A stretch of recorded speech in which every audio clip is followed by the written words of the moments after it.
Сайн байна уу? За өнөөдрийн 338 дахь ээлж хичээлээр цаг хугацааны үүсэл гарлын тухай ярих цаа. Богинохоо юм суур ойлголтын тухай ярих цаа. За манай өмнөх 300 гаруй бүх хичээлүүд бол англи хэл одоо тэ сурахтай холбоотой ийм богино хичээлүүд байсан бол өнөөдрийн хичээл маань маш өөр шинэ сэдвээр ярьж байгаа. За энэ сэдвийн ач холбогдол нь юу гэхээр цагийн менежменттэй илүү өндөр бүтээмжтэй ажиллаж амьдрахад тус болох хамгийн суур ойлголтын тухай ярих гэж байна. За тэгэхээр цаг хугацааны тухай бид нар бол цагийн зүй тэ минут секунд гэдэг ингээд логикийн төвшөнд бол ойлгодог. Би одоо хүүхэд байхад бол 4-5 настайгаас ингээд гэртээ ширээний цаг юм уу хааны цагаас ингээд сурдаг байсан. За одоо үед бол бүр илүү хөгжөөд ийм тоглоом цаг хүртэл гарсан тэ. За энэ дээр болвол цаг, минут, секунд, за энэ 7 хоног, за энд 12 сар, энд 4 улирал, за энэ одоо цаг агаар гэдэг ч юм уу те. Ингээд маш цогц ойлголтыг нэг тоглоомор ингээд олгож болдог болж гэхдээ энэ хоёрын нийтлэг чанар нь юу вэ гэхээр зөвхөн тооны төвшөнд өнгөц ойлгож байгаа логик гэдэг. Бид нар өнөөдрийн ярих гол агуулга бол юу вэ гэхээр энэ цаг юунаас үүсэл гаралтай суур тэр шалтгаан одоо юуг нь ярих гэж байгаа. За цаг хизэнээс үүссэн бэ?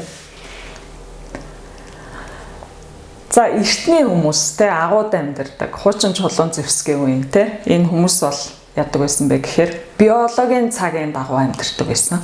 Биологийн цаг гэж юу хэлэх вэ гэхээр өглөө нар гарна, босно, орой нар жаргана, орондоо орно унтна те. За энэ хоёрын хооронд юу хийдэг байсан бэ гэхээр нөгөө биологийн хэрэгцээ буюу нөгөө идэж уух, өмсөж зөөхтэй хоолоо олох энэ гол зүйл зарцуулдаг.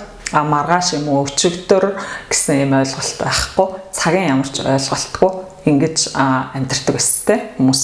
За тэгээд энэ маань яаж өөрчлөгдсөн бэ гэхээр ер нь бол явандаа өөрчлөгдсөн. Тэгэхээр хамгийн эртний хүмүүсийн анх ашигласан цаг бол мэдээж хамгийн энгийн буюу одоо нөгөө газар мөчөр зоодог те. Тэгээд нартай үед бол нөгөө сүүдрийн хөдөлгөөнөөр цагийг ойролцоогоор тэр гэдэг ингээ мэддэг байсан те.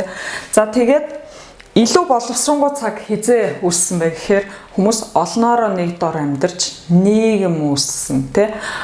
Ийм соёл иргэншил нийгэм үүсснээр хүмүүс яасан бэ гэхээр хамгийн наазах нь байшин барих те. Барихын тулд өдөөс хойш тэдий өдөөс хойш нар тэр үед ойролцоогоор тэдий гэж хэлж болохгүй шүү дээ те. Тэгэхээр яг нэг цагт нэг дор хүмүүс цуглаж хамтарч ийм байшин барих юм уу, шашны үйлдэх юм уу те. Иймхүү наазахын хэрэгцээ гарангууд цагийн хэрэгцээ гарсан. Тэгээд цагийг анх Грек, Ром, Египтүүд одоо хамгийн одоо боловсронгуй цагийг анх гаргаж ирсэн те. Энэ археологийн олдороор нотлогдсон байдаг. За энэ дээр бол хамгийн эртний хоёр цаг байгаа. Энэ усан цаг. За энэ бол нөгөө саяны нарны одоо энд металл юм уу юу зоогоод ингээд нарны сүүдрийн хөдөлгөөнөөртэй цагийг хэмжих. За энэ хоёр цаг болохоор Египт улс те манай эртний өмнөх 1500 жилийн өмнөх олдор одоогоос 3500 жилийн өмнө хэрэгжилжсэн цаг гэсэн үг.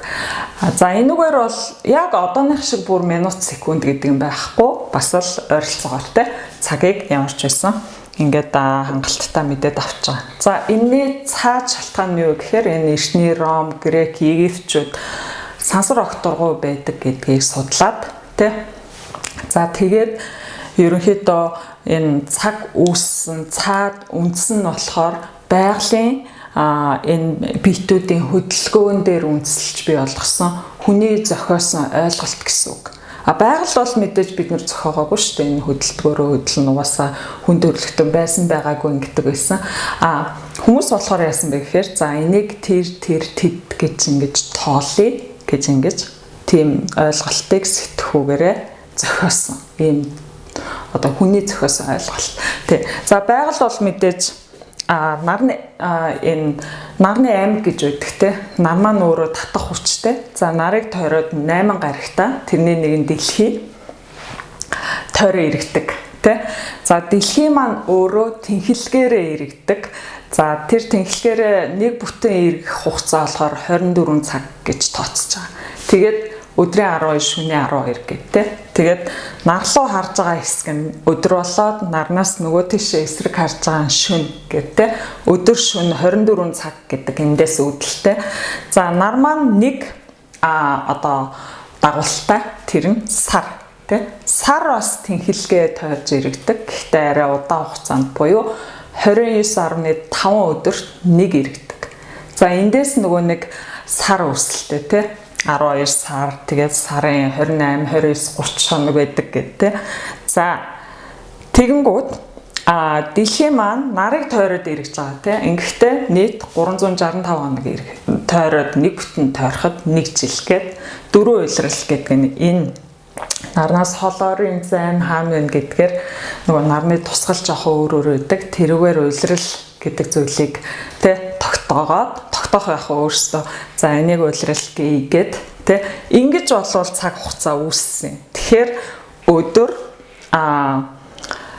сар, жил, уйлрал энэ дөрв бол байгалийн хөдөлгөөнөөс үүсэлтэй.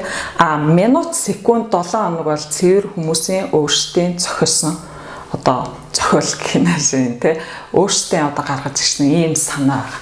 За гол гарал үүсэл нь бол энэ байгаа. Тэгээд энэний ач холбогдол юу юм гэхээр ингэж байгаа. Өнөө үед бол бид нар ерөөсөө цагны зүүнний дагуу амьдардаг. Тэ нөгөө чулуун зэвсгийн үеийнхаас түр эсрэгээр болсон гэсэн үг тий. Зөвхөн цагийн зүүнний дагуу амьдардаг. Бүх юм бэгүү төлөвлөждөг. Минут секундээ бүгдийг төлөвлөөд ингээд гэхдээ төлөвлөхөөр нөгөө бодит байдлаас жаахан зөрдөг. Тэгээ энэс болоод стресс үүсдэг гэдэг ч юм те. Тэгэхээр бид нар мэдээж нийгмийн амьтан учраас төлөвлөх нь зөв. Төлөвлөх зүйлээ төлөвлөөд цагийн дагуу хийн. За нөгөө талаар нэг орон зай үлдээх хэрэгтэй. Бид нар байгалийн амьтан учраас те цагт баригдахгүй юмнуудаас биш те. Энд чинь цаг хугацаа яваад ингээд байгаа биш. Бид нар зүгээр бодож олоод ингээд тоолоод нийгэм байнга ингээд цагны зүүнний дагуу амьдардаг учраас энд хит орчхороо ингээд яддаг те. Тэгэхээр толгой тархинда орон зай жаахаа үүсгэж заримдаа төлөвлөхгүй хаяа те. Тийм байхад бол гимгүү гэж байгаа те. Тэгэхээр цагийн бүтэнжийн хамгийн өндөр хэлбэр бол юу гэхээр яг одоо бүрэн төвлөрөх байдаг байхгүй. Тэгэхээр хит цаг хугацаа барай маргааш юм өчгтөр гэдэг ингэчгээр одооноос жаахан анхаарал ингээд сарнаа явчихдаг. Тэгэхээр хамгийн өндөр бүтэмж бол одоо бүрэн төвлөрч юма хийх байдаг. Төлөвлөх зүйлийг төлөвлөн, төлөвлөхгүй зүйлийг төлөвлөхгүй. Ингээд хайрцаг бүх юм төлөвлөгөөний дагуу бүх юм цагийн зүүнний дагуу явна гэсэн ийм хайрцагласан сэтгэлгээр юмд хандж болохгүй л гэсэн санаа. Тий. Энэ цагийн менежментийн энэ ойлголт бол бүр дэлгэрүүлээ хариул мэдээж маш олон зүйлийг ярьж болно. Өнөөдрийн богино хугацааны санаа өгөх ийм зорилгоор ярьж байгаа учраас энэ үрээд өндөрлөе. За үргэлжлүүлээд манайх минималист дарга байдлаар явагддаг англи хэлний би хичээлээ ихэнд хэлсэн те англи хэлний сургалт явуулдаг газар тэгээ онлайнаар тэгэхээр минималист арга байдал шинэлэг уламжлалт биш те шинэлэг минималист аргын онцлог нь юу вэ гэхээр хамгийн чухлыг хамгийн богино хугацаанд олгодог. Тийм учраас маш их цаг хэмнэдэг, маш өндөр бүтээмжтэй богино хугацаанд өндөр үр дүнд хүрэх боломжтой ийм арга барил байдаг. Тэгээ зөвхөн манад явагддаг цор ганцтай минималист арга бол. Тэгэхээр энэ сургалтад та бүхэн яг одоо бүртгүүлээд хүссэн өөрийнхөө тохирох бүх төвшин байгаа. Сургуу анхнаас бүр агсан тий. Тэгэхээр манай вебсайтын линкийг би энэ дээр шеэрлэчихье. Тийшээ ороод та бүхэн англи хэл богино хугацаанд сурах үр дүнтэй тий хамгийн өндөр бүтээмжтэйгээр сурахыг хүсвэл магадгүй энэ англи хэлний сургалтаас эхлээрээ тэгээд цагаа зөв ашиглахад бүтээмжийн тухай ойлголтуудыг бас эндээс бас үргэлжлүүлээд дэлгэрэнгүй те ингээд өөрийн жишээн дээр англи хэл сурах арга барилаа та бүхэн олж авах хаа. За тэгээ өнөөдөр хичээлийн үрээд өндөрлөе. Дараагийн хичээлээр болцсон.